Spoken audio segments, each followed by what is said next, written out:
ಎಲ್ಲ ನನ್ನ ರೈತ ಬಾಂಧವರಿಗೆ ಉದಯ್ ಕುಮಾರ್ ಪಾಟೀಲ್ ಮಾಡುವ ನಮಸ್ಕಾರಗಳು. ನಾನು ಇವತ್ತಿನ ದಿವಸ ಈಗ ನಾನು ನೀರು ಹಾಸೋ ಪದ್ಧತಿಯೊಳಗನ ಒಂದು 3 ಟಿಪ್ಸ್ ಮಾಡಿದನು. ಅದನ್ನು ಏನು ಅನ್ನೋದನ್ನು ನನ್ನ ಎಲ್ಲ ರೈತ ಬಾಂಧವರಿಗೆ ನಾನು ಬಯಸ್ತೇನೆ. ಈಗ ನಾವು ನೀರಾವರಿ ಬೇಸಾಯ ಮಾಡಿದೆವಲ್ಲ, ನೀರಾವರಿ ಬೇಸಾಯ ನಾವು ಮಾಡಿದ್ರೆ ಅವಕ್ಕೆ ನೀರು ಹಾಸೋದು ಜರುರತೈತಿ. ಆ ನೀರು ಹಾಸೋದನ್ನು ನಾವು ಯಾವ ಥರನಾಗಿ ಮಾಡಿದ್ರೆ ನಮ್ಮ ಭೂಮಿಗೆ ಪಟ್ಟು ಹತ್ತಿರಬಾರ್ದು, ಆಮೇಲೆ ನಮ್ಮ ಬೆಳೆನೂ ಚೆನ್ನಾಗಿ ಬರಬೇಕಾದ್ರೆ ನಾವು ಏನು ಮಾಡ್ಬೇಕಂತ ಹೇಳ್ಯಾರ ನಾನು ಬಯಸ್ತೇನೆ. ಈಗ ನೋಡತ್ತೇವಲ್ಲ, ಇದು ನಾನಿರೋದು ಈಗ ಸವದತ್ತಿ ತಾಲೂಕು ಇಂಚಲ ಗ್ರಾಮದೊಳಗೆ. ಅದೇನು ಇದು ಹಳ್ಳದ ನೀರು. ಇದು ಇಂಚಲ ಹಳ್ಳಕ್ಕೆ ನಾನು 10 HP ಮೋಟ್ರ್ ಕುಂಡಿಸ್ಕ್ಯಾರ ನಾನು ಡೈರೆಕ್ಟ್ ನಮಗನ ಈ ನೀರು ಈಗ ಹೊಲಕ್ಕೆ ಹಾಸತ್ತನು. ಈ ಥರ ನಾವು ಹಾಸೋದ್ರಿಂದ ನೋಡತ್ತಲ್ಲ, ಇದು ನೀರಿನ ಪ್ರಮಾಣ ಭಾಳ ಆತಂತಂದ್ರೆ ಭೂಮಿ ಸಾಂಕುಳಿ ಬರ್ತೈತಿ, ಮತ್ತು ಭೂಮಿ ಎಲ್ಲ ಕೊರದು ಹೋಗತಿ. ನೋಡ್ರಿ, ಇದು ನೀರು ಭಾಳ ಐತಿ. ಆಮೇಲೆ ಡೈರೆಕ್ಟ್ ನಮಗೆ ನಾವು ಈ ಥರನಾಗಿ ನಾವು ನೀರು ಹಾಸಾಕತ್ತೀವಿ ಅಂತಂದ್ರೆ ಭೂಮಿ ಭಾಳ ಅಂದ್ರೆ ಭಾಳ ಕೊರದ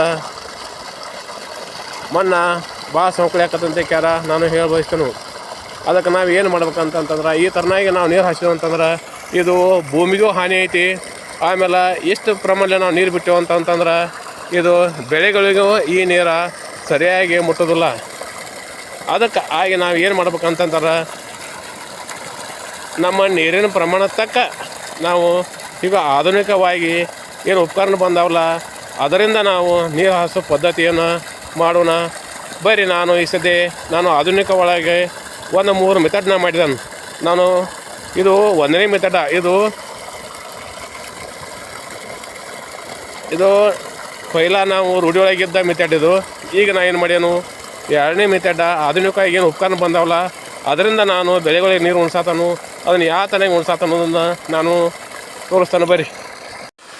ಈಗ ನಾವೇನು ನೋಡತ್ತೇವಲ್ಲ, ಇದು 2ನೇ ಮೆಥಡ್. ಇದು 1ನೇ ಮೆಥಡ್ಕ್ಕಿಂತನೂ ಈ ಸರಳತೆ ನೋಡ್ರಿ. ಈಗ 10 HP ಮೋಟ್ರಕ್ಕೆ ನಾನು 15 ಚೈನ್ ಕುಡ್ಸೇನು ಅಂತಂದ್ರೆ ಒಂದು 30 ಫೂಟ ಪೈಪ ಹಚ್ಚೇನು. ಸ್ಪ್ರಿಂಕ್ಲರ್ದು ಒಂದು 30 ಫೂಟ್ ನೋಡ್ರ ಅಲ್ಲಿ ಆ ಟೀದಿಂದನ 3 ಪೈಪ್ ಹಚ್ಚೇನು. 3 ಪೈಪ್ಕನು 4 ಫೂಟಿಗೆ ಒಂದರಂತ ಹೋಲ್ ಹೊಡೆದನು. ಹೋಲ್ ಹೊಡೆದ್ಕ್ಯಾರ ಪ್ರತಿಯೊಂದಕ್ಕೂ ಚಾವಿ ಹಚ್ಚಿದನು ನೋಡ್ರಿ. ಪ್ರತಿಯೊಂದಕ್ಕೂ ಚಾವಿ ಹಚ್ಚಿದನು. ಇದು ಅಟ್ಟೋ ಸಾಲಿಗೆಲ್ಲ ಒಂದೇ ಥರನಾಗ ನೀರು ಹೊಕ್ಕತಿ.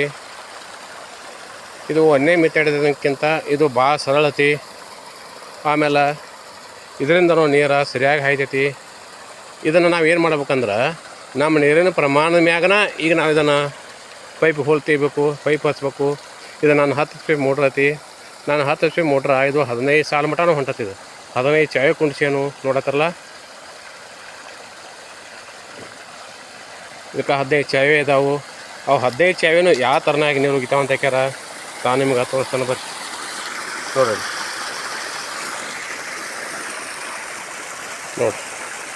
ನೋಡತ್ತರಲ್ಲ, ಇದನ್ನು ನಾನು ಕಬ್ಬಿಂದು 4 ಫೂಟ್ ಸಾಲ ಬಿಟ್ಟನು. 4 ಫೂಟ್ ಸಾಲ ಬಿಟ್ಟಿಕ್ಯಾರ ಅದಕ್ಕೆ ನಾ ಹುಡುಗ ಯಾವ ಥರ ಹಾಸದ ಅಂತಂದ್ರೆ 4 ಫೂಟಿಗೆ ಒಂದು ಹೋಲ್ ಹೊಡೆದನಪ್ಪ ಸ್ಪ್ರಿಂಕ್ಲರ್ ಪೈಪ್ಗೆ. ಎಲ್ಲ ಸ್ಪ್ರಿಂಕ್ಲರ್ ಪೈಪ್ಗೂ ಒಂದೊಂದು ಹೋಲ್ ತೆಗೆದನು. ಹೋಲಿಗೆ ಒಂದೊಂದು ಪೈಪ್ ಹಚ್ಚಿದನು ನೋಡ್ರ.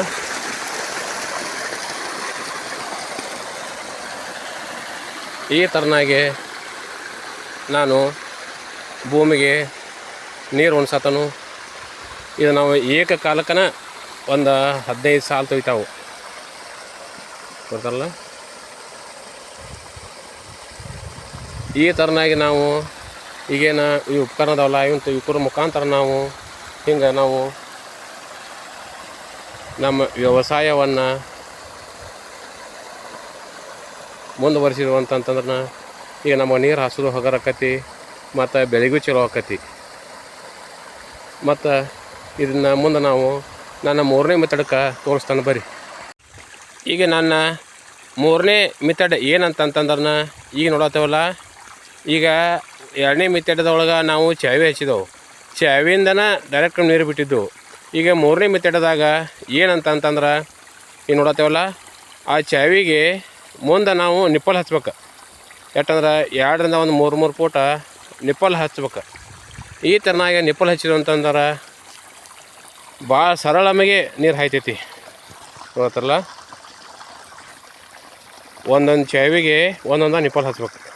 ತೋರಿಸ್ತಾನೆ ನೋಡಿ, ಪ್ರತಿಯೊಂದು ಚಾವಿಗೂ ಒಂದೊಂದು ನಿಪ್ಪಲ್ ಹಚ್ಬೇಕು. ನಿಪ್ಪಲ್ ಹಚ್ಚಿದ್ರು ಅಂತಂದ್ರೆ ನೀರಿನ ಪ್ರೆಷರ ಕಡಿಮೆ ಆಕತಿ ನೋಡಿರಿ.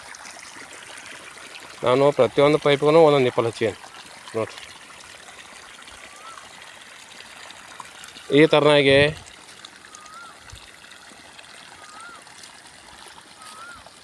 ನಾವು ಆಧುನಿಕದೊಳಗೆ ಏನು ಉಪಕರಣ ಅದಾವಲ್ಲ ಅವಕ್ರ ಮುಖಾಂತರ ನಾವು ನೀರಾವರಿ ಮಾಡಿದ್ವಿ ಅಂತಂತಂದ್ರೆ ಸಕ್ಸಸ್ ಆಕತ್ತಂತ ಹೇಳ್ಯಾರ. ನನ್ನ ಅನುಭವದ ಮೇರೆಗೆ ನಾನು ಹೇಳ್ತನು ನೋಡಿರಿ. ಈ ಥರನಾಗಿ ನಾವು ನಿಪ್ಪಲ್ ಹಚ್ಚಿದ್ದು ಅಂತಂದ್ರೆ ಭೂಮಿ ಒಟ್ಟ ಕೊಯ್ಯೋದಿಲ್ಲ, ಆಮೇಲೆ ನೀರನ್ನು ನಿಧಾನ ಹೋಗತ್ತೆ. ಈಗ ನಾನು 10 HP ಮೋಟ್ರಕ್ಕೆ ಇಂಥವು ನೋಡಿ 15 ನಿಪ್ಪಲ್ ಜೋಡ್ಸ್ಯಾನ. ಈಗಿದು 15 ಸಾಲ ನೀರು ಹೊಂಟತಿ. ಮರ್ಯಾದ ತೋರಿಸ್ತಾನೆ ನೋಡಿರಿ. ನಾನು 15 ಸಾಲಿಗೆ ಇದನ್ನು ನೀರು ಬಿಟ್ಟನು. ಇದು 15 ಸಾಲಿಗೆಲ್ಲ ಅಗದಿ ಕರೆಕ್ಟ್ ಹೊಂಟತಿ. ಮತ್ತು ನೀರು ನಿಧಾನ ಹೋಗತಿ, ಮತ್ತು ಭೂಮಿ ಕೊರಿದಿಲ್ಲ, ಮತ್ತು ನೀರು ಬೆಳೆಗೂ ಚಲೋ ಆಕತಿ. ಈ ಸದ್ಯ ನಾ ಇದನ್ನು ಕಬ್ಬು ತೂದನಲ್ಲ, ಕಬ್ಬು ತೂದು ಹೊಲಕ್ಕೆ ಯಾರನ್ನ ಹುಳ್ಳಿರು ಬಿಟ್ಟನು. ಅದನ್ನು ನಾನು ಈಗೇನು ನನ್ನ 3ನೇ ಮೆಥಡ್ ಪ್ರಕಾರ ನಾ ಈ ಥರ ಆಗಿಬಿಟ್ಟನಲ್ಲ, ಇದು 2ನೇ ಮೆಥಡ್ಗಿಂತ ಚಲೋ ಐತಿ. ಈ ಥರನಾಗಿ ನಾವು ಮಾಡೋದ್ರಿಂದ ಬೇಸಾಯ ಮಾಡೋಕೆ ಹಗರ ಆಕತಿ, ಮತ್ತು ನೀರು ಹಸೋದು ಭಾಳ ಸುಲಭ ಆಕತ್ತಂತ ಹೇಳಿ ನನ್ನ ಎಲ್ಲ ರೈತ ಬಾಂಧವರಿಗೂ ನನ್ನ ನಮಸ್ಕಾರಗಳು.